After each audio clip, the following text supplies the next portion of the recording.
मंजिलें मिलेंगे तू चल तो सही। मंजिलें बरखुदा थोड़ा गौर से सुनिए। मंजिलें मिलेंगे तू चल तो सही, राहें बनेंगे तू कुछ कर तो सही। राहें बनेंगे तू कुछ कर तो सही। वह छोटी छोटी उड़ानों पे गुरूर नहीं करता, वो छोटे छोटे उड़ानों पे गुरूर नहीं करता। जो परिंदा अपने लिए आसमान ढूंढता हो। जय हिंद दोस्तों, स्वागत है new diamond study with channel में आपको। मैं विक्रम कुमार आज क्लास बीपीएससी 67वीं को लेके चल रहे हैं। हम लोग बिहार स्पेशल में चल रहे हैं। बिहार का एक समान परिचय जो खुद व खुद है, बिहार एक समान परिचय स्टेंजा से हम लोग चल रहे हैं। मैं अभी कुछ पीछे 5 वीडियो आप लोग के पास गया होगा। आप लोग भी 5 क्लास कर लिए हैं। 5 वीडियो आप लोग के पास पहुंच गया है और ये जो आज हैं 6ठी वीडियो हैं, जो आज हैं ज़िले के बारे में ही हम लोग परिचय में हैं। जिला का परिचय जो होता है, एक एक पार्ट बाय पार्ट करके परमंडल बाय परमंडल में दे रहा हूँ। ये आप लोग को देखते हुए आगे बढ़ते जाना है। मैं बिहार का एक समान परिचय ख़त्म करने के बाद फिर एक ताबड़तोड़ आपके साथ साथ हैं। हम बिहारी हैं, साथ साथ में हैं और चल रहे हैं साथ साथ। आप लोग गौर से लगातार हमारे साथ बने रहिए। सब्सक्राइब अगर जो नहीं किए ज़रूर सब्सक्राइब कर लीजिए, क्योंकि इसमें हर हाल में आपको सभी कंटेंट, सभी सब्जेक्ट में आप लोग को आसानी से मैं आप लोग के बीच रखना चाहूँगा और साथ साथ चलेंगे। तो चलते हैं। आज जो चलेंगे परमंडल सारण है जी। परमंडल कौन है? सारण है। परमंडल सारण से चलेंगे और परमंडल सारण में जो है चलेंगे हम सबसे पहले जिला गोपालगंज। किससे चलेंगे? जिला गोपालगंज, जो बिहार का ही प्रांत का एक जिला है। बिहार राज्य के प्रांत का एक जिला है जो गोपालगंज है, सारण प्रमंडल में है। और इनके जो बारे में हम जानना चाहते हैं, छोटी सी जानकारी लेते हुए हम आगे बढ़ते चलेंगे। गोपालगंज के बारे में चलेंगे तो गोपालगंज तो सब समझ गए हैं कि बिहार में ही और सारण प्रमंडल है। क्लियर है? तो शहर रूप जो यह जो है उसी का जो है एक भाग है। सारण प्रमंडल का गोपालगंज जिला है, जो गंडक नदी के पश्चिमी तट पर क्या किया हुआ है, अपना जो है अवस्थित है। वो अपने खुद जब गोपालगंज कहाँ है, गंगा नदी के तट पर जो है अवस्थित है, बसा हुआ है। शहर जो है भोजपुरी भाषा का बहुत ही विख्यात है। साथ साथ यहाँ केतारी, जिसको आप लोग कहते हैं इक्खू, उसका भी बहुत अच्छी तरह से यहाँ उत्पादन होते हैं। और लेकिन कहा जाता है और जाना भी जाता है, मध्यकाल में चेरों राजाओं तथा अंग्रेज़ों के समय जो है यहाँ जो था बहुत ही शासन चला। राष्ट्रीय जनता दल के प्रमुख, बिहार के पूर्व मुख्यमंत्री एवं भूतपूर्व रेल मंत्री लालू प्रसाद का गृह जिला भी है। ये क्या है? गृह जिला है। और संग संग ये यहाँ का एक जो है दुर्गा मंदिर, दिघवा, दुबौली प्रमुख दर्शनीय स्थान भी है। और गोपालगंज उत्तर बिहार का अंतिम जिला है, मतलब बिहार, उत्तर बिहार का लास्ट अंतिम जिला है। आप लोग मैप में देखिएगा, इस साइड में आपका ऊपर में जो आपका तिरहुत है, बीच में यहाँ क्या हो, गोपालगंज होंगे। तो अंतिम जिला है। तो उत्तर प्रदेश के सीमा के समीप में ये क्या हुआ है, नज़दीक में उत्तर प्रदेश के समीप में ये जिला जो है सटे हुए हैं। अब इसकी जनसंख्या के बारे में, इसकी मुख्यालय जानते हैं तो मुख्यालय इसका कहाँ है? गोपालगंज। जो आप लोग मुख्यालय लिख लीजिए, गोपालगंज। गोपालगंज पहला है तो लिख देता हूँ, ऐसे तो आप लोग समझ ही गए होंगे। पीछे इस पे कई ज़िले के बारे में चले हैं तो कोई दिक्कत ही नहीं होगा।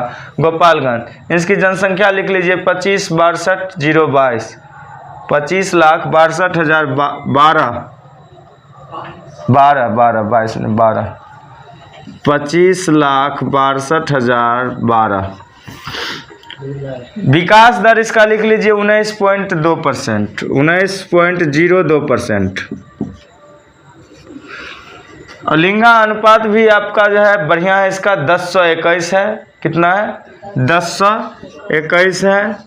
और 65 कुछ जो है 47 जो है क्या है? साक्षरता। 47 साक्षरता दर है परसेंटेज में।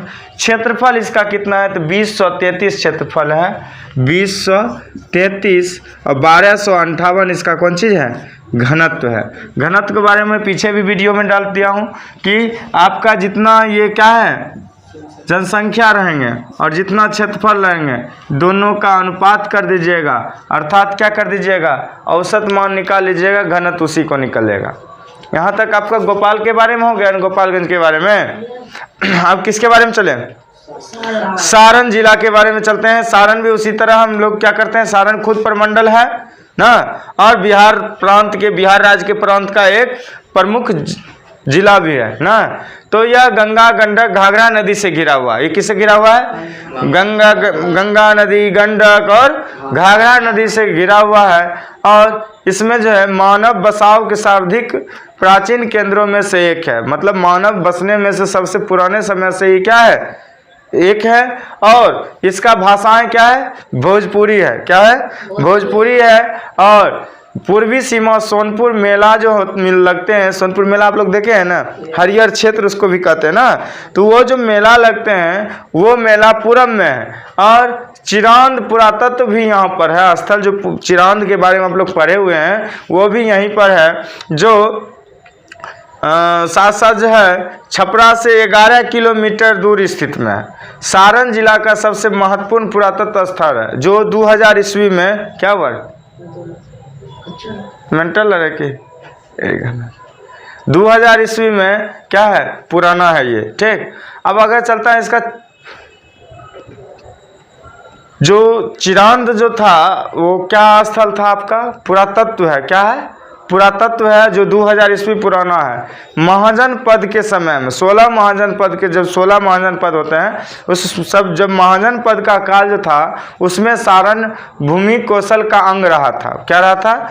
भूमि, जो उसका भूमि था कौशल का अंग रहा था। इसके अंतर्गत आज जो है उत्तर प्रदेश के फैजाबाद, गोंडा और कौन कौन, बस्ती, गोरखपुर तथा देवरिया, ये सब जिला बिहार का सारण क्षेत्र में ही आता है।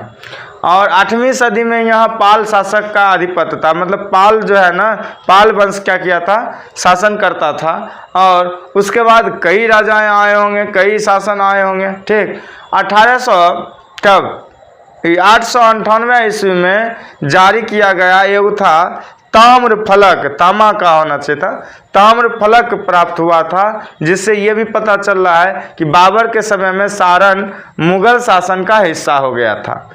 बाबर मतलब कौन में? बाबर जब था उसके समय में मुगल जो सराय के मुगल शासन, मुगल सराय ने लिखिएगा, मुगल शासन का क्या हो गए थे? हिस्सा हो गया था। अकबर के शासन काल पर लिखे गए एक इंटर में भी आप लोग पढ़े होंगे, आईने ए क्या होता है, एक नाम था आईने अकबरी। इसमें क्या था? उसका क्षेत्र का ना, जितना आईने अकबरी का मतलब था, उसमें लेखा जोखा 6 को कुछ सरकार का नियम दिया गया था। उस लेखा जोखा में पूरे उस शहर क्षेत्र का जो है मापदंड था, और आय कर व्यय जितना भी लेन देन था उस समय में आईने अकबरी में दर्शाया गया था। जब बक्सर के मतलब युद्ध में विजय के बाद, जब 1765 ईस्वी में अंग्रेजों को यहाँ का दीवानी अधिकार मिल गया, 1765 हुआ, वहाँ वो किसके वहाँ चल गया? अब वो अकबर से किसके साथ चल गया? अंग्रेजी हुकूमत में चल गया। और 1829 में जब पटना परमंडल बना ना, 1829 में जब पटना था तो परमंडल उस समय था, उसके साथ था सारण और क्या था? पश्चिमी चंपारण जिला जो था, चंपारण जिला। हाँ, मैंने क्या बोला, 1866 में चंपारण को जिला बना दिया गया और 1866 में चंपारण को जिला बना दिया गया। 1908 में तिरहुत के अंदर सारण जिला था। 1981 में जब प्रमंडल हुआ तो स्वतंत्रता की लड़ाई में यहाँ क्या हो गया, स्वतंत्रता की लड़ाई में जो है उनके बारे में जानते हैं। 1981 में प्रमंडल, और जब स्वतंत्रता की लड़ाई वाले कौन कौन थे इनमें सब पता है आपको। ये जो सारण जो जिले हैं, बहुत ही बड़े महान व्यक्ति का जन्म हुआ था, और वो क्या नाम है पता है आपको, डॉक्टर राजेंद्र प्रसाद। क्या थे वो, थे क्या, राष्ट्रपति प्रथम थे भारत के ना, और बहुत सारे योगदान रहा स्वतंत्रता सेनानियों में भी ना। इंदिरा गांधी द्वारा देश का आपातकालीन जब विरुद्ध हुआ था, आपातकालीन घोषित कर दिया गया था, उसके विरुद्ध यहाँ के जयप्रकाश नारायण ने समूचे देश में जो जनक्रांति हुआ था उसमें ये क्या कर दिए थे, सत्ता परिवर्तन करने के लिए आंदोलन खड़ा किए हुए थे। क्या किए थे, सत्ता परिवर्तन के लिए क्या कर दिए थे, आंदोलन खड़ा कर दिए थे पूरा देश के लिए, जयप्रकाश नारायण। इनका लोकमान्य कहा गया था। आपका क्वेश्चन भी कल मैं बोला था ना, एक क्वेश्चन निकला था तो जयप्रकाश नारायण को क्या उपाधि दिया गया था, लोकमान्य का। तो इस बात पर ध्यान रखिएगा। कहाँ के तो आप समय कहाँ के थे, सारण के थे। अब चलते हैं, इसका मुख्यालय कहाँ है, सारण का मुख्यालय कहाँ है, जी नहीं, छपरा, छपरा है इसका मुख्यालय, इसका मुख्यालय छपरा। 39,51,862, 39,51,862 इसकी क्या हो गया, जनसंख्या हो गया। विकास दर की बात करें तो विकास दर भी इसका 21.64% है, 21.64% है। लिंगा अनुपात भी जाने तो 954 है, 954 है। और इसका जो साक्षरता दर जो है 65.96 है, 65.96 है, मतलब 66 के लमसम में। तो 2641 इनका क्षेत्रफल है, 2641 इनका क्षेत्रफल है। और 1493 शायद, हाँ 1493 जो है इनका घनत्व है, 1493 ये घनत्व है छपरा का। तो आप छपरा के बारे में समझ चुके होंगे। अब चलते हैं सिवान के बारे में। सिवान की क्या हाल है, सिवान के बारे में जानते हैं। सिवान भी अपने आप में बहुत ही मैच्योर और सटीक व्यवस्था है। इसको ठीक करो जी, कितना आती वाला वायर सही कर, वायर के ऊपर कर दो उसको, वहाँ उसको अंदर कर दो, बस हो गया। चलते हैं सिवान के बारे में, चलते हैं। सिवान जो है यह भी एक बिहार प्रांत, बिहार राज्य के प्रांत के एक जिला है। इसका जो है प्रमंडल कौन है, सारण है। ध्यान नहीं रहता है कि किस, इसका प्रमंडल कौन है, सारण है। बोला काहे करते हो, बोला करोगे तब ना माइंड एक्टिव रहेगा। चलो, सारण क्या है, इसका प्रमंडल है सिवान। या बिहार के उत्तरी पश्चिमी छोर पर, उत्तर और पश्चिम के छोर पर है, मतलब कि लास्टे मानिए, उत्तर प्रदेश के बॉर्डर मानिए, यहाँ ये स्थित है। इसका जिला मुख्यालय सिवान शहर दाहा नदी के किनारे बसा है ना। और इसके उत्तर तथा पूरब में क्रमशः बिहार का गोपालगंज तथा सारण है। इसके उत्तर और पूरब में कौन है, गोपालगंज और सारण है, ये दोनों हैं किसके, सिवान के। और संग संग जो है इसके आगे जो है दक्षिण एवं पश्चिम में देवरिया और बलिया है। क्या है, देवरिया और बलिया है।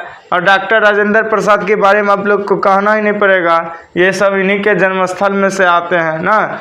इतिहास जो इसकी बता रही है कि 5वीं सदी ईसा पूर्व जो है ये जो है सिवान की भूमि, ये भी कौशल महाजनपद का अंग रहा था।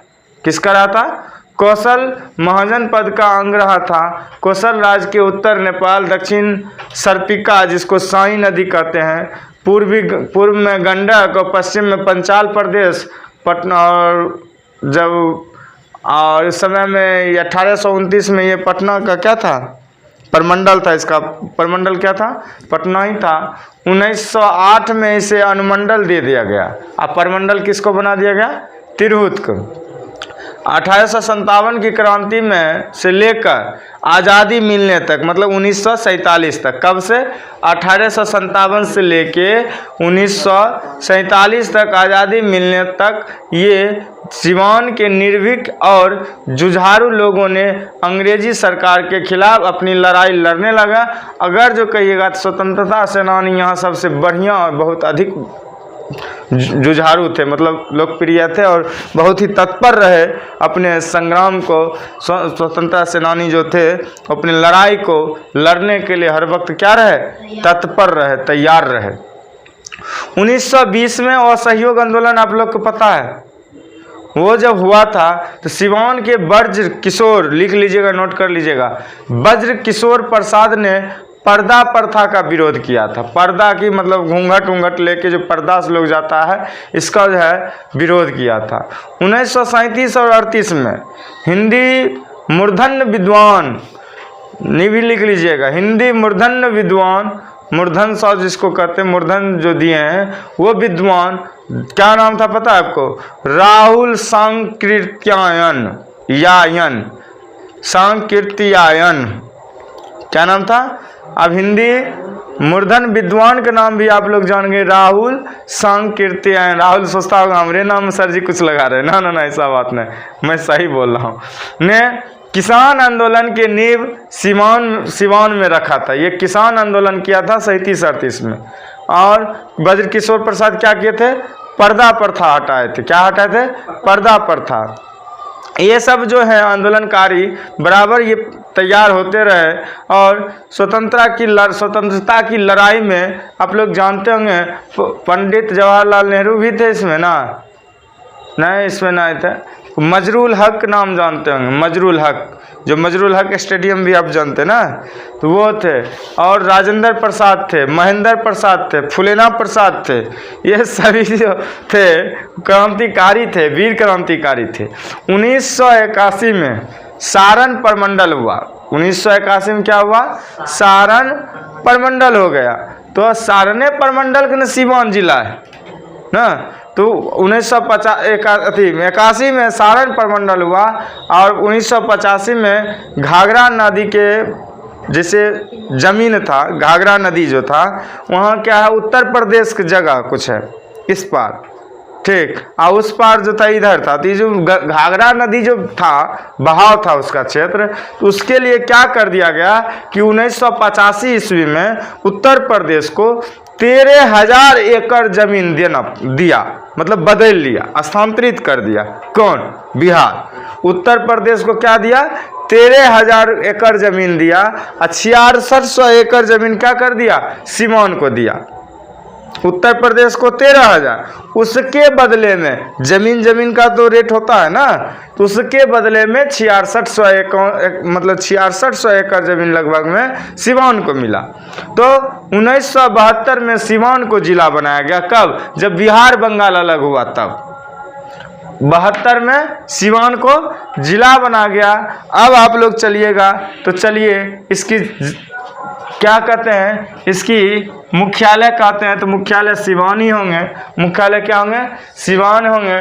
33 लाख 33,30,464, 33,30,464 इसका क्या है, जनसंख्या है। और जनसंख्या के बाद हम फिर चलेंगे किस पर, विकास दर पर। क्या चलेंगे, विकास दर पर चलेंगे। 22.70 है, 22.70 है, मतलब 7% है। और लिंगानुपात 988 है, 988 है। और 69.45 कौन चीज़ है, साक्षरता दर है। अब जो चलते हैं इसका क्षेत्रफल और इसके घनत्व में, तो 2219 लिख लीजिए क्षेत्रफल और 1495 लिख लीजिए घनत्व।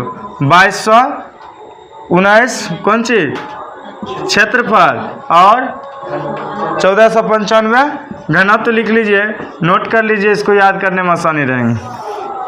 ये हो गया आपका सिवान के बारे में जाने। अब हम चलते हैं पटना के साथ। किसके साथ चलेंगे, पटना के साथ। और पटना में, पटना प्रमंडल में 6 ज़िले हैं। 6 ज़िलों में एक रोहतास है, जो इसका हम शॉर्टकट में ही हम निकल जाएंगे इसको लेके। तो रोहतास के बारे में जान लें।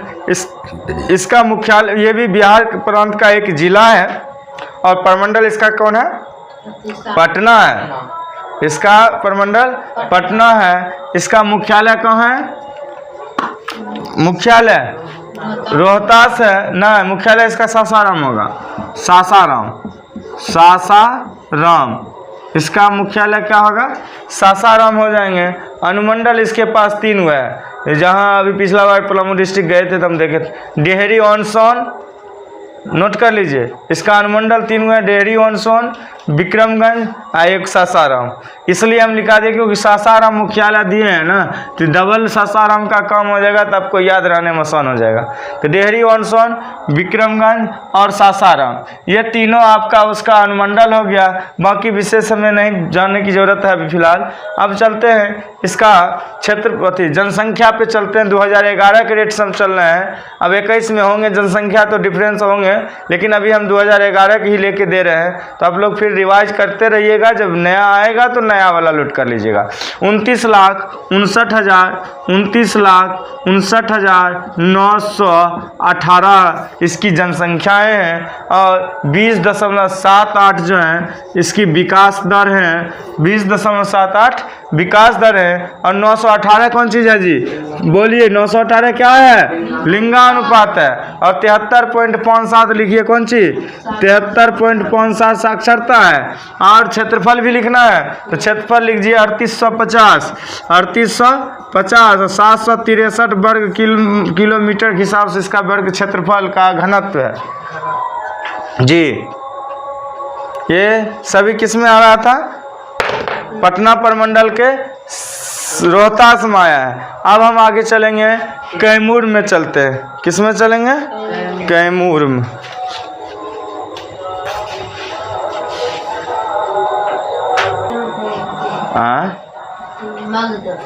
मगध, अच्छा मगध तो और है बचल ना। चलते हैं थोड़ा ये इसके उठा लो ढक्कन उसका। हम अभी चलने वाले हैं कैमूर जिला में। तो कैमूर जिला के बारे में जानते हैं। ये भी क्या है? भारत के बिहार राज्य का एक प्रांत का जो है जिला है। ये बिहार प्रांत का क्या है? बिहार राज्य का प्रांत का एक जिला है। इसका मुख्यालय जो है भभुआ है। इसका मुख्यालय क्या है? भभुआ है। और इसकी जनसंख्या के बारे में बाद में जानेंगे, पहले अभी काम की बात कर लें। इसकी मुख्यालय कहाँ है? भभुआ है। और पर्यटक स्थल कुछ नाम लिख लीजिए, जैसे पर्वत और कैमूर वन्य जीव अभयारण्य। और इसके आगे लिख सकते हैं रामगढ़, दुरौली, चैनपुर और क्या क्या, भगवानपुर, भभुआ विद्यानाथ और मुंडेश्वरी स्टोन मंदिर। यहाँ पर जो है पर्यटन स्थल है। और साथ साथ यह जो है ना, कौन? कैमूर चट्टानों से, कैमूर की पहाड़ी भी जानते हैं आप लोग, तो ये चट्टानों से क्या हुआ है? घिरा हुआ है। क्या है? चट्टानों पर जो है घिरा हुआ है। साथ साथ इसका जो है चट्टानों पर हुई चित्रकारी कैमूर की एक बड़ी खोज है।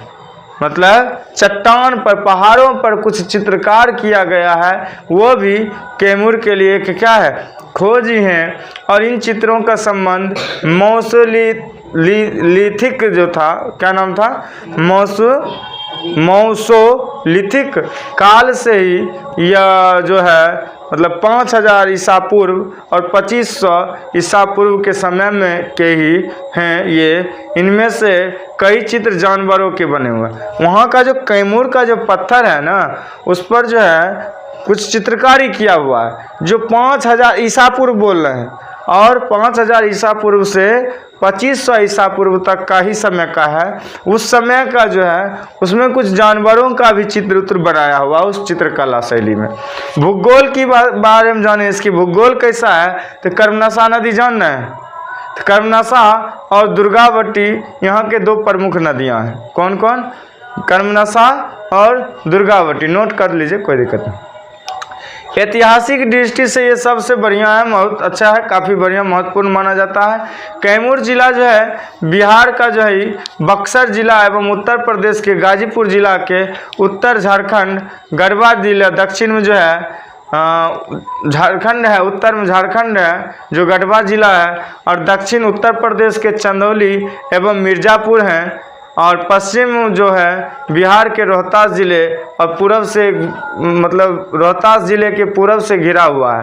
पूर्व में ये जो है पूर्व में मतलब पुराने काल में ये रोहतास ज़िले का अंग था। ये पुराने काल में किसका था? रोहतास का था ही, मतलब कैमूर पहले रोहतासे में था, लेकिन अब क्या हो गया, अलग हुआ है। कैमूर है लेकिन रोहतास में नहीं, अब अलग हो गया, पुराने में था। ठीक, तो हम चलते हैं इसकी इतिहास के बारे में जानने थोड़ा, कि कैमूर का इतिहास काफ़ी जो है ना बहुत ही पुराना है, प्राचीन और रुचिकर है। कैसा है? प्राचीन और रुचि में है, उसको मज़े में लिया जाए। यह जिला 6ठी शताब्दी ईस्वी में, मतलब ईसा पूर्व 6वीं शताब्दी ईसा पूर्व से 5वीं शताब्दी ईसा पूर्व तक शक्तिशाली मगध साम्राज्य का क्या थे? हिस्सा था और उसका शासन के अंतर्गत थे। जब 7वीं शताब्दी आया, जब आया तो वहाँ क्या हुआ कि कैमूर जो है कन्नौज के शासक हर्षवर्धन के अंदर चल गए, अर्थात वहाँ का अब राजा और शासक कौन हो गए? हर्षवर्धन, राजा हर्षवर्धन हो गया। और एक सरमार्क के अनुसार इस क्षेत्र पर शासन करने वाले प्रथम शासक कौन थे? पाल वंश ही थे। पाल वंश भी इसमें कुछ हकदार बने थे। उसके बाद चंदौली के यहाँ शासन रहा। चंदौली तब आया 12वीं शताब्दी में, जो है 12वीं शताब्दी में जो ताराचंदी जो हैं उन्हें कैमूर जिले पर राज किया। मतलब एक एक करके क्या हो गया, डेढ़ियाँ सभी आते गए और राज करते गए। अतः यह क्षेत्र कई शासक वंशों के अधीन में रहा है। कई राजाओं या कई शासकों ने इस पर क्या कर दिया है? राज कर चुका है। और इसका मुख्यालय कहाँ है? भभुआ है। और संग संग जो है इसका जनसंख्या भी जान लीजिए। जिला कैमूर रहेगा, जिला नोट कर लीजिएगा, कैमूर है। मुख्यालय लिखिएगा भभुआ, जिला कैमूर। और जनसंख्या जो है 16,26,384, 16,26,384 या जनसंख्या हुआ। विकास दर आप लिख लीजिए 26.17, 26.17। 920 इसका लिंगानुपात हो गया, 920 इसका लिंगानुपात हो गया। अब साक्षर दर भी 69.34 लिख लीजिए, 69.34 लिख लीजिए। और इसका जो वर्ग किलोमीटर का क्षेत्र है वो कहाँ तक फैला हुआ है? 3363 तक फैला हुआ है। और इसका घनत्व जो है कितना है पता है? 488। कितना है? 488। ये आपका घनत्व हो गए, ये आपका क्या हो गया? 3363 वर्ग किलोमीटर क्षेत्र हो गए। यह आपका साक्षरता दर हो गए, ये लिंगानुपात हो गए, या विकास दर, या जनसंख्या, यह भभुआ क्या हुआ? मुख्यालय हुआ, यह जिला हो गया। क्लियर? कैमूर के बारे में जान लिए। अब हम लोग चलेंगे भोजपुर के बारे में। तो किसके बारे में चलेंगे? भोजपुर के बारे में चलेंगे। तो भोजपुर की कहानी क्या है, ये ज़्यादा कहानी मैं नहीं लूँगा, क्योंकि ऐसे ही ये लंबे इतना हो गए हैं। ये जो सेशन जो है बिहार परिचय बहुत ही लंबे हो गए हैं, और इसका और आगे भी है, ज़रूरत है। लेकिन मैं जहाँ ज़्यादा होता है वहाँ ज़्यादा दे देता हूँ, जहाँ कम होता है वहाँ क्या करता हूँ? कम प्रयास करता हूँ बताऊँ, कि जिससे कम समय में मेरा काम क्या हो जाए? अधिक खींचा जाए। यहाँ तक क्लियर है? आगे चलें? किस में चलना है? भोजपुर में चलना है। इसका मुख्यालय आ रहा है, नोट कर लीजिए। इसका मुख्यालय क्या है? आरा है। जिला तो वही होगा, कौन? भोजपुर होंगे। या पहले जो था यह जो है शाहाबाद का हिस्सा था। ये क्या किसका हिस्सा था? शाहाबाद का था। 1972 में इसका बंटवारा जब हुआ तो ये रोहतास अलग कर दिया गया। इससे रोहतास को क्या कर दिया? इससे अलग कर दिया और भोजपुर अकेले बन गया जिला, अर्थात 1972 में भोजपुर जिला बना। तो इसका मुख्यालय कहाँ होगा? पहले नाम लिख दूं, भोजपुर। भोजपुर क्या हो गया? जिला हो गया। मुख्यालय कहाँ मैं बोला? आरा बोला। क्या बोला? आरा। मुख्यालय क्या हो गए? आरा हो गए। इसका क्षेत्रफल होगा 27 लाख, मतलब 27 28 407, याद रखिएगा 27 28 407, अर्थात ये समझ में आ जाएंगे कि 27,28,407 क्या है इसका जनसंख्या है। 21.63 इसका विकास दर है। 21.63% इसका क्या है? विकास दर है। अब इसकी लिंगानुपात जाने तो 907 इसका लिंगानुपात है। कितना है? 907 लिंगानुपात है। साथ ही साथ 70.47 इसका क्या है? साक्षरता दर है। 70.47 क्या है? साक्षरता दर है। 70.47 क्या है? साक्षरता दर है। और 2473 इसका क्षेत्र है। 2473 इसका क्षेत्र है। 1136 इसका घनत्व है। अब ये आपका कौन सा जिला का हो गया? भोजपुर हो गया, जो किस में है? किस रथी में आता है? प्रमंडल में? पटना प्रमंडल में। बहुत बढ़िया है। अब पटने के बारे में ना जान लूँ, पटने के बारे में पहले जान लेता हूँ, तब कोई दूसरे जिला के बारे में जानूंगा। तो पटना के बारे में आप लोग बहुत वाकिफ होंगे। पटना आपका बिहार का जो है क्या है? संपूर्ण बिहार का राजधानी क्या है? पटना है। पटना को हम लोग पाटलिपुत्र के भी नाम से जाने जाते हैं ना। इसका और नाम है कौन कौन? पाटलीग्राम, कुसुमपुर और औरंगाबाद, आजमाबाद, पुष्पपुर, कुसुमपुर, आजमाबाद, ये सभी नाम से पहले जाने जाते थे ना। कौन? इसका एक और नाम था जो पटन देवी भी नाम था, जो एक माता का, पटन माता का मंदिर था देवी हिंदू धर्म का, वो भी नाम था। और इसके आगे जानकारी कुछ और है। ये सबसे घनी शहर है, नगर, सबसे घनी नगर है, जो 6 लाख से मतलब जो है इसकी क्या होंगे? इसका अति कितना है? जनसंख्या इसका कितना है? 58 लाख है शायद। हाँ 58 लाख शायद में होगा। ठीक, 58 लाख कुछ था, मतलब 58,38,465 था। कितना था? 58 लाख, हाँ 38,465। तो यह आधुनिक जो पटना दुनिया में चीने गुने आप लोग जानते होंगे विशेष प्राचीन नगरों में से एक है, जो अति मतलब बहुत पुराने काल से ही आज तक जो है ये आबाद है। क्या है? यह आबाद है। अपने आप में ये शहर बहुत ही बेमिसाल है। क्या है? ऐतिहासिक महत्व रखता है और बेमिसाल भी है। ईसा पूर्व में मेगास्थनीज, लिख लीजिए, मेगास्थनीज 350 ईसा पूर्व से 290 ईसा पूर्व में अपने भारत भ्रमण के पश्चात लिखी एक पुस्तक इंडिका में इस नगर का बहुत बढ़िया से उल्लेख किया है। 10वां में भी पढ़े होंगे पाटलिपुत्र के बारे में ना, संस्कृत बुक में देखे थे हम। और कोई वैज्ञानिक इसे कुछ और नाम दिया, कोई वैज्ञानिक और इसका नाम कुछ और दिया। जानते हैं कौन कौन नाम इसका दिया? क्या नाम दिया? तो हम बोल देंगे, अभी आगे बोल देंगे। कह रहा है कि इंडिका में जो था उल्लेख किया है पलिबोर्था, मतलब पाटलिपुत्र को पालिबोर्था भी कहा गया है। और जो गंगा और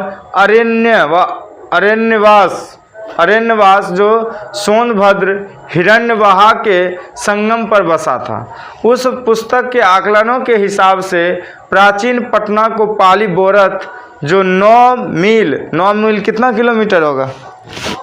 14.5 किलोमीटर होगा। कितना होगा? 14.5 किलोमीटर लंबा है। क्या है?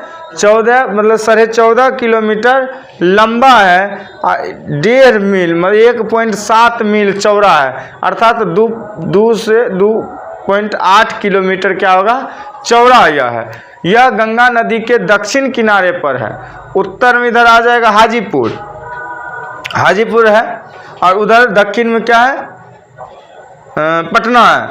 तो उत्तर गंगा के दक्षिण में क्या है, यह अवस्थित है। यह गंगा, घाघरा, सोन और गंडक जैसी सहायक नदियों से मिलती है। पटना इसके चारों ओर या इसमें जो मिलता है क्या है, गंगा नदी मिलते हैं, घाघरा है और सोन है, गंडक है, इस तरह जिसे भी सहायक नदी हैं ये सब मिलते हैं।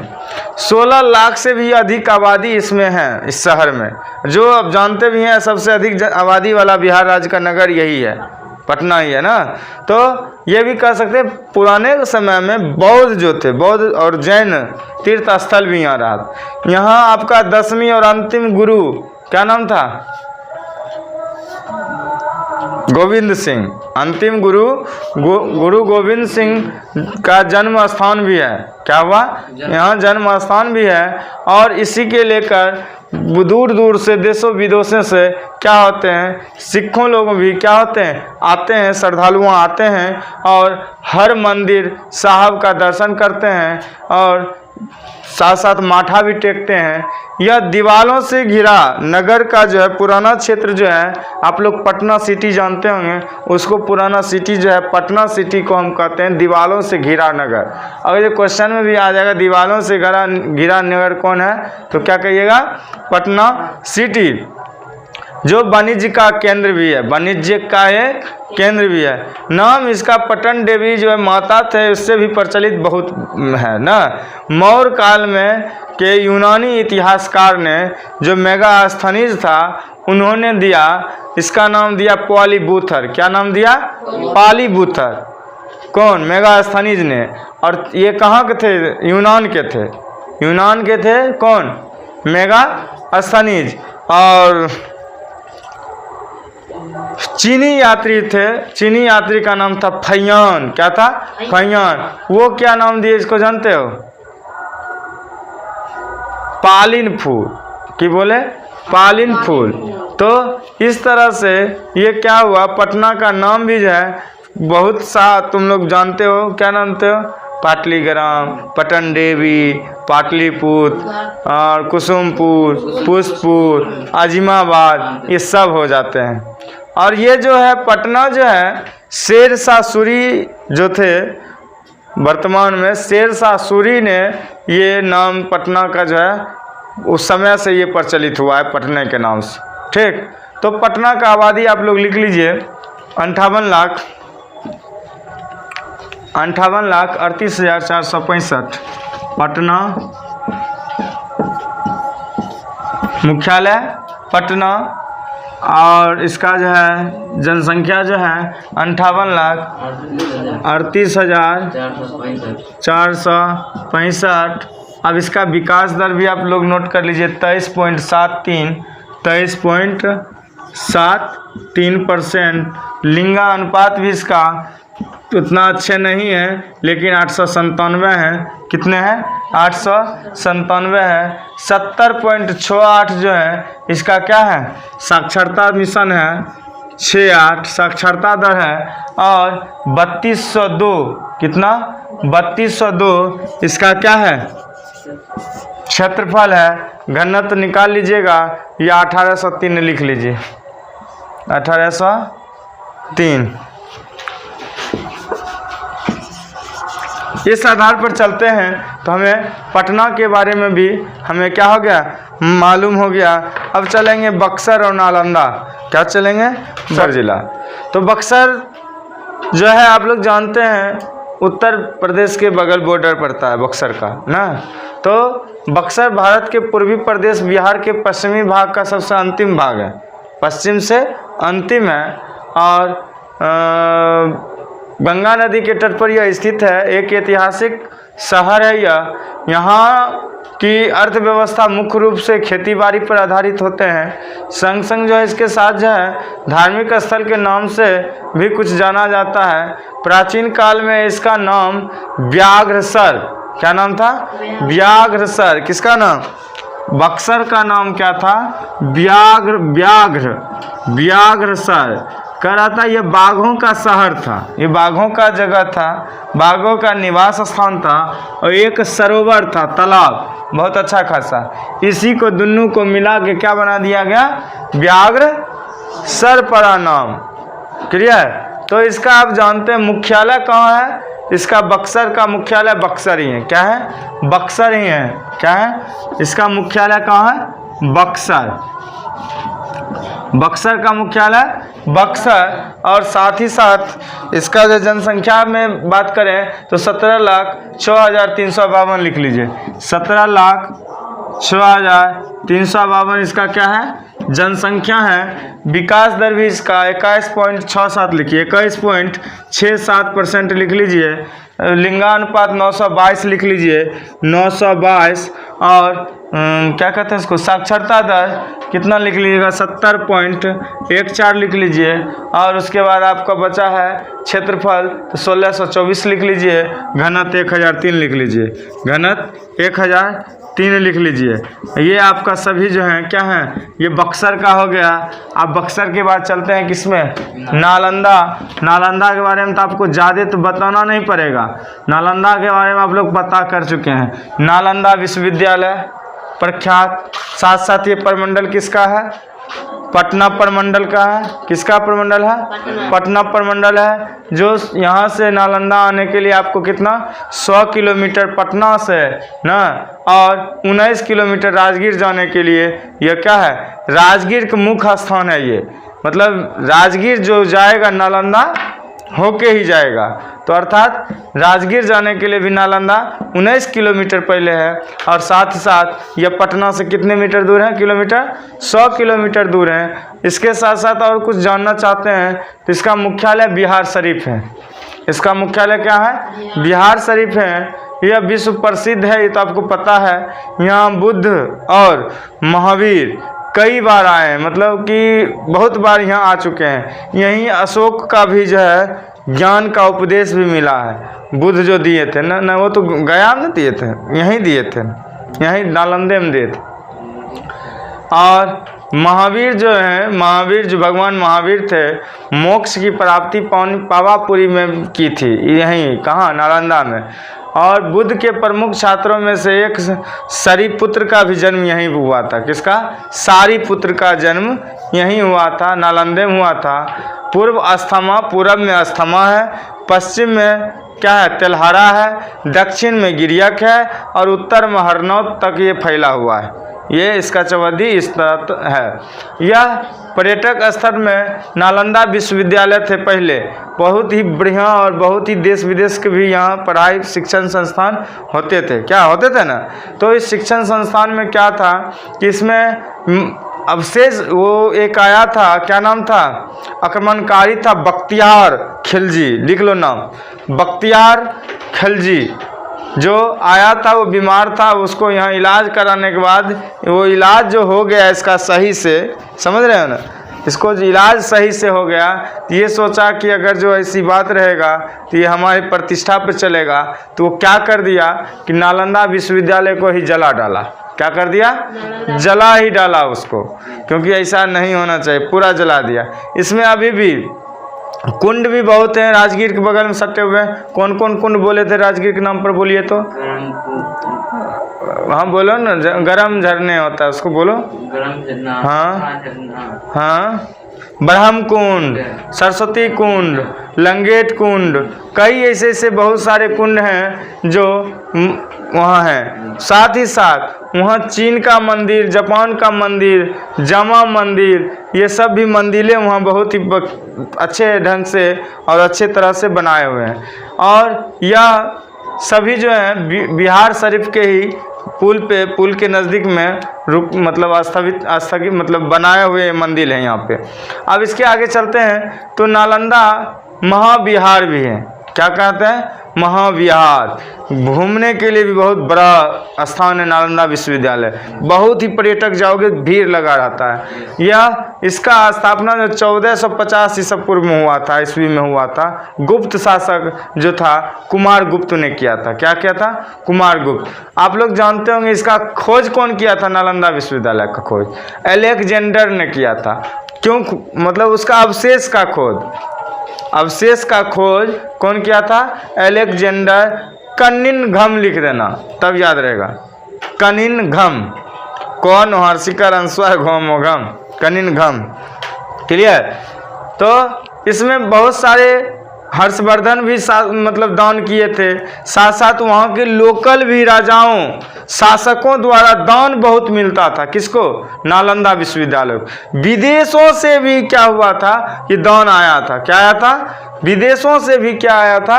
दान मिला था इसको नालंदा विश्वविद्यालय। ढेर सारा दान मिला था। वो नालंदा विश्वविद्यालय पर आपका इतिहास में 10th क्लास में या 9th क्लास में हम पढ़ाए थे, तो ये हमको याद है कि उसमें भी बहुत सारे राजाओं का नाम हमें उतना याद नहीं है। तो आगे चलते हैं, बाद में आगे होगी तो इसकी विशेष जब होगी तो उसमें डाल दूंगा। नालंदा के बारे में चलते हैं। इसका मुख्यालय मैंने क्या बोला? बिहार शरीफ। नोट कर लीजिए, यहाँ तो नोट कर लीजिए। बिहार शरीफ क्या है? बिहार शरीफ इसका क्या है? मुख्यालय है। जनसंख्या अभी बचा हुआ है तो जनसंख्या लिख लीजिए 28,77,653। 28,77,653 इसका क्या है? जनसंख्या है। दर लिख लीजिए 21.39% विकास दर। 21.39% विकास दर याद करते चलिए। 21.39 विकास दर। 922 इसका लिंगानुपात है। 922 लिंगानुपात है। साथ साथ जो है 64.43 विकास दर है। 64.43 विकास दर है, साक्षरता दर है। और इसका क्षेत्रफल जो है 2354 है। कितना है? 2354। और घनत्व जो है कितना है? 1220 है। घनत्व क्या है? 1220 है। अब हम अगला प्रमंडल में चलेंगे। यह 6 किसका प्रमंडल का था? पटना प्रमंडल था। आगे हम चलेंगे मगध में। मगध में चलें कि मुंगेर चले? मगध चलते हैं ना, तो मगध में चलते हैं। मगध को हम चलते हैं गया से। क्या होता है? गया। गया बहुत ही आप लोग जानते होंगे, नामचीन है ये भी। गया आप लोग के पितृपक्ष समझते हैं। पिंडदान देने के लिए भी लोग गया जाता है। जिस तरह से प्रयाग जाता है, बनारस जाता है लोग ना, उसी तरह से गया भी पितृपक्ष के लिए, पिंडदान के लिए जाते हैं और ढेर सारे भीड़ लगते हैं। यहाँ आपको रोड के भी कोई चीज़ कमी नहीं है। NH 31 गुजर रहे हैं। साथ साथ ये क्या है? वो हवाई अड्डा भी गया में है ना, जो थाईलैंड को तक भी जोड़ने में कोई दिक्कत नहीं है। साथ साथ रेलखंड तो है ही। ये तो सबसे ज़्यादा पिंडदान के लिए बहुत ही बड़ा प्रसिद्ध है। और उसके साथ कुछ मंदिरें भी हैं। जैसे 17 किलोमीटर पर इसका बोध गया है, जो बौद्ध तीर्थ स्थल है। नोट कर लीजिए 17 किलोमीटर पर। और यहीं बोधि वृक्ष के नीचे भगवान बुद्ध, हम यहाँ गया में भगवान बुद्ध दिए थे, ज्ञान प्राप्त किए थे ना। यहाँ के विष्णुपद मंदिर पर्यटकों के बीच लोकप्रिय है। विष्णुपद मतलब विष्णु जी का पद, तो विष्णु पद।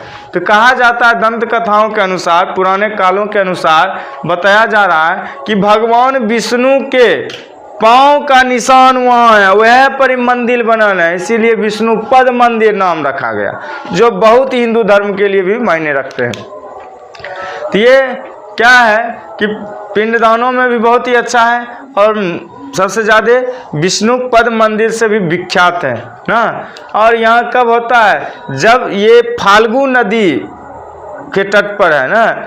और लोग कहते हैं, पुराने काल के लोग कहते हैं कि जब फाल्गु नदी के तट पर पिंडदान करने से जो मृत व्यक्ति होते हैं,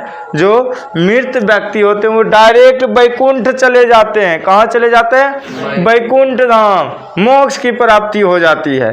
तो यह बोध गया से 13 किलोमीटर उत्तर है तथा राजधानी पटना से भी क्या है? 100 किलोमीटर के लमसम में है।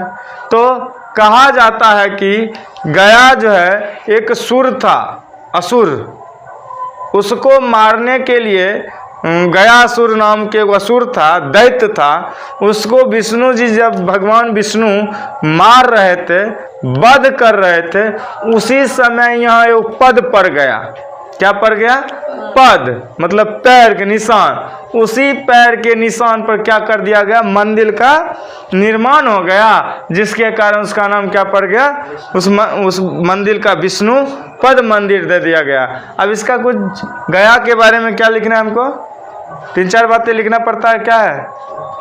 मुख्यालय तो गया लिख लीजिए, गया मुख्यालय गया। जनसंख्या 43,91,418, 43,91,418 इसका जनसंख्या है। विकास दर लिख लीजिए 26.43%, 26.43%। 937 इसका क्या होंगे?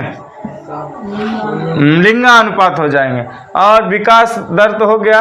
अब साक्षरता लिख लीजिए 63-67 है, 63.67 लिखिएगा परसेंट में साक्षरता है। और क्षेत्रफल की दृष्टि से चले तो 4978 जो है क्षेत्रफल है, 4978 जो है क्षेत्रफल है। और घनत्व जो है 880 पे आके समाप्त हो जाती है। 880 पे आके क्या होता है? समाप्त हो जाते हैं घनत्व। अब थोड़ा चल जाते हैं अरबल में, चल जाते हैं संगे संग। प्रणाम प्रणाम। अरबल में चल जाते हैं तो अरबल के बारे में चलते हैं जी, क्लास चल रही है। अरबल के बारे में चलते हैं तो अरबल जिला के बारे में जान लीजिए। यह उत्तर में पटना है, अरबल में उत्तर में पटना, दक्षिण पूर्व में जहानाबाद, दक्षिण पूर्व में जहानाबाद, नोट कर लो। पश्चिम में सोन तट से मिलता हुआ यह जिला है। अब अरबल का जनसंख्या जो है कितना है? तो 7,843 है मात्र। 7 लाख, मुख्यालय अरबल ही लिख देना। 7,843 इसका जो है क्या है? जनसंख्या है। 18.89 विकास दर है। 18.89 क्या है? विकास दर है। और साथ साथ जो है 928 लिंगानुपात है, 928 लिंगानुपात है। 67.43 जो है क्या है? ये साक्षरता दर है। कितना है? 67.43% साक्षरता दर है। क्षेत्रफल की दृष्टि से चलें इसका तो 4800 जो है 4839 जो है इसका क्या है? ये क्षेत्रफल है। और 1000 कुछ, मतलब 1099, 1100 का लमसम 1099 इसका कितनी चीज हो गया? घनत्व हो गया। अब हमारा बचा है औरंगाबाद। औरंगाबाद के बारे में जानेंगे। औरंगाबाद भी आप लोग जान लीजिए। औरंगाबाद का क्षेत्रफल और मुख्यालय तो औरंगाबाद ही होंगे। क्या होंगे? औरंगाबाद का मुख्यालय क्या होंगे? औरंगाबाद ही होंगे। इसका जनसंख्या नोट कर लीजिए। और क्षेत्रफल दृष्टि से सब जितना भी होते हैं ये सब नोट कर लीजिए। अब 2 ही जिले में बचल हैं इसमें। क्या और बचल है? क्या जिला है इसमें? 5 गए। तो मतलब ये दूसर का जिला लिखे हैं अभी। औरंगाबाद के लिखिए, नोट ही करना है, नोट कर लीजिए। औरंगाबाद का जो है जनसंख्या जो है 25,40,073 है। 25,40,073 है। और इसका विकास दर है 26.18%, 26.18%। संग और लिख लीजिए 926 इसका जो है लिंगानुपात है। 926 लिंगानुपात है। 70.32 इसका क्या है? साक्षरता दर है। 3303 इसका क्या है? क्षेत्रफल है। 760 इसका क्या हो गया? घनत्व होंगे। सब आपको पता हो गया है। अब जहानाबाद का भी लिखिए लीजिए संगे संग। एक ही बार अब आपको डायरेक्ट हम बढ़ेंगे आगे नवादा से ना। नवादा इसी में ना आएगा। हाँ, तो जहानाबाद में चलिए, लिखिए उसका जनसंख्या 11 लाख। जहानाबाद, जहानाबाद में बोले, जहानाबाद, जहानाबाद में चलिएगा, इसमें आप लिखिएगा जहानाबाद का जो है 11,25,313 है। 11,25,313 जनसंख्या है। वृद्धि दर 21.68% है। कितना है? 21.68% है। और लिंगानुपात कितना होना चाहिए? 922। कितना? 922। अब इस 922 लिंगानुपात इसमें कितना कम हो रहा है? 78 ना, तो 78 की यहाँ लिंगानुपात ज़्यादा है, कम है। 66.8 इसका साक्षर है, 66.8 साक्षरता दर है। और क्षेत्रफल 1569 है, 1569 है। 1206 इसका क्या होंगे? घनत्व हो जाएंगे। जितना क्षेत्रफल कम होते जाएंगे उतना घनत्व क्या होंगे? बढ़ते जाएंगे। जनसंख्या के आधार पर घनत्व निकलेगा। चलिए स्टॉप करो जी। नवादा प्रमंडल में थी, मगध प्रमंडल में चलते हैं। किसके ओर? नवादा की ओर। नवादा जिला है, क्या है? नवादा जिला है। अपने आप में ये भी एक जिला है। बिहार प्रांत का जो है जिला का ये भी एक क्या है? अच्छे खासे नाम है। और यह जो है इसका इतिहास जो है मगध साम्राज्य से जुड़ा हुआ है। और प्राचीन काल में यह वन आच्छादित, मतलब वन कटने होने के, वन को क्षरण होने के कारण इसका प्रसंग पांडव वन से घिरे हैं। इसका क्या है? प्रसंग जो है पांडवों वन से घिरे थे। जहाँ रजौली आपको जानते हैं, कौवा कोल जानते होंगे, साथ साथ आप जानते होंगे गोविंदपुर, ये सब जो है। और नवादा जो है नवादा जो है नव और आबाद से लिया गया है। इसका अर्थ होता है खुरी नदी के उत्तर में जो मानव रहा है, जो बस्तियां बसा हुआ था, वो सभी क्या थे? आबाद थे। इसीलिए इसका नाम क्या पड़ गया? नवादा। तो सभी सीमा इसका है दक्षिण में झारखंड का कोडरगांव जिला से सटल है। कोडरमा जिला झारखंड का जो है उसमें क्या है? सटा हुआ है। तो उसमें चलते हैं। नवादा का जनसंख्या लिख लीजिए। पहले ये भी सुन लीजिए, पहले यह गया अनुमंडल में था। पहले इसमें कौन में था? गया अनुमंडल में था। गया अनुमंडल में था। और साथ साथ 26 जनवरी, नोट कर लीजिए, 26 जनवरी 1973 को जिला घोषित कर दिया गया। 26 जनवरी 1973 को इसको जिला घोषित कर दिया। इसमें भी NH-31 जो है क्या है? गया हुआ सबसे अधिक। और साथ साथ इसका मुख्यालय नवादा ही हो गया। नवादा का मुख्यालय नवादा ही होंगे। इसका जनसंख्या लिख लीजिए 22,19,146। 22,19,146 इसका क्या हो गया? जनसंख्या होंगे। और इसका जो है कौन सी विकास दर 22.63 है। कितना है? 22.63 है। 22.63 इसका विकास दर है। 963 शायद क्या है? 939 जो है क्या है? लिंगानुपात है। और 59.76 क्या है? साक्षरता दर है। अब बचा इसका क्षेत्रफल जो 2492 है, 2492 2492 क्षेत्रफल है। घनत्व इसका 889 इसका घनत्व है। ये आप